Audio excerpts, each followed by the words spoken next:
going on, guys? It's me, NetGod, here. And this is my real first YouTube video that I'm making. So I don't really know how everything works, but one thing I know before this video starts, drop a like, comment, and subscribe. Right now, we're like Dominic Mysterio. No one likes Dom. We can all agree on that. But today, in this video, we're going to be reviewing the worst WWE pay-per-view so far in 2023. I believe this pay-per-view is SummerSlam. Yeah, maybe there's a few good matches here and there. Logan Paul, Ricochet, the Battle Royale. Maybe you can say Finn Balor and Seth Rollins. But all the other matches were terrible. Like, for example, the Cody Rhodes match and the Brock Lesnar match. I mean, it wasn't terrible, but all we saw in the beginning of the match is Brock Lesnar just trying to get a count-out win over the American Nightmare. But even though Cody Rhodes did pick up the win, I mean, that brought the rating up a little bit. But, I mean, the ending was very good, in my opinion, but I feel like that rating of the match could not compare to, like, the Logan Paul and Ricochet match again. So, that's just an example of that was, like, one of the okay matches. But the worst match here, we can all agree, Charlotte Flair versus Asuka versus Bianca Belair for the Raw Women's Championship. I mean, I just couldn't find a groove in this match. I know some people think this is the best match that happened at SummerSlam, but to me and probably a lot of other people, I could not just get a groove on this match. It wasn't the worst match of all time, obviously, but I could not get a groove on it. I could not find one particular moment in the match. Yeah, well, Bianca Belair came back after hurting her knee. Yeah, she did. And she pulled out the win versus Charlotte Flair and Asuka. But Io Sky cashed in. That was actually pretty good. That did bring the match up a little bit. That was right. Well, we already knew, not Asuka. Io Sky was going to cash in sometime, SummerSlam or not long after. But that match, I could not get a groove on it. The only thing that good happened was Io Sky cashing in her Money in the Bank contract. But one of the matches that was like this and I could not get a groove on it was saying, what about Tribal Combat? Yes, that was a very good match. You know what? I'm going to put that up there with the Ricochet, Logan Paul, the Battle Royale matches.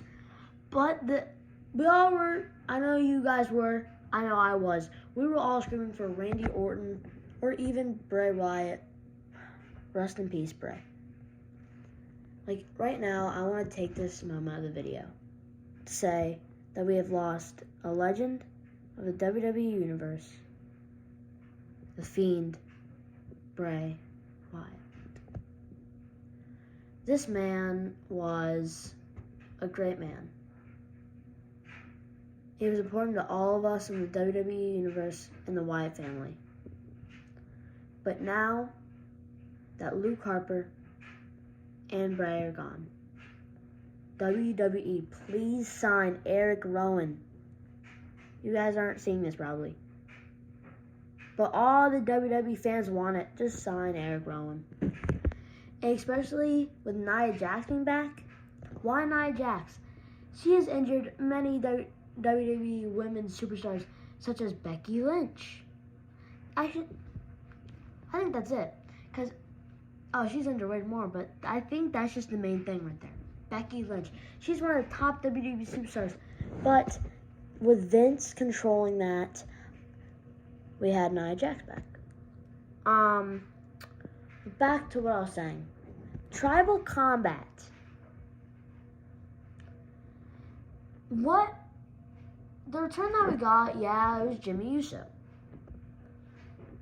I'm going to admit, I was surprised when he turned on Jay. So it was very interesting. But I think this match was honestly very good. We all thought Jay had it. We thought the reign was over off the tribal chief Roman Reigns, the head of the table. We all thought it was over. But as how the whole bloodline story goes, it ends in a bad manner. But Jay now on Raw, that's going to be different. We've already seen on the past Raw that he is getting in, like, even Kevin Owens, he was in a tag match with him versus the Judgment Day. And Jay Uso accidentally kicked Kevin Owens after Damian Priest moved out of the way. And then Kevin Owens was stunned. And then the Judgment Day ended up picking up the win. So Jay Uso, he has his own story now. It's over with that. But yeah, SummerSlam, listen, we all thought that was like the big return moment, other than, of course, the Royal Rumble. But we all thought that somebody big was going to return. That's another reason why I don't like the pay-per-view, because no one returned except Jimmy Uso. And he wasn't even that good of a turn. Yeah, it's Jimmy, but, overall on SummerSlam, I could not just catch a grip on this show. Yeah, it had some good matches, but overall, all the pay-per-views, Money in the Bank was better. Night of Champions is better. Of course, we got Backlash, that was better.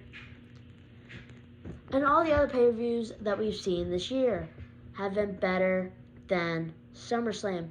And especially because WWE got our hopes up very, very big for SummerSlam. We all thought, again, that Randy or Bray Wyatt was going to return. But that didn't happen. We got Jimmy. Nothing on Jimmy, but WWE, come on now. You gotta give us a little more than that. So my final thoughts on SummerSlam.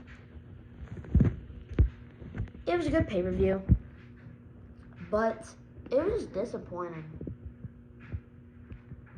A lot of people probably agree with me on that. It was just very disappointing.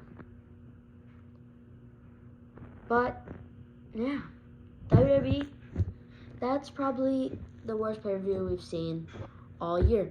Type down in the comments right now if you agree with me. I know probably some of you think, I've heard some people say Money in the Bank was the worst pay-per-view. That shocked me a little bit. So type down what you think is the worst pay-per-view we've seen so far in 2023.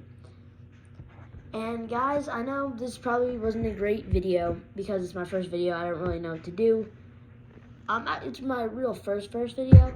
So leave a comment down below what I should do to get better. Appreciate you guys watching this video. Wherever you are, have a good day, night, afternoon, and see ya.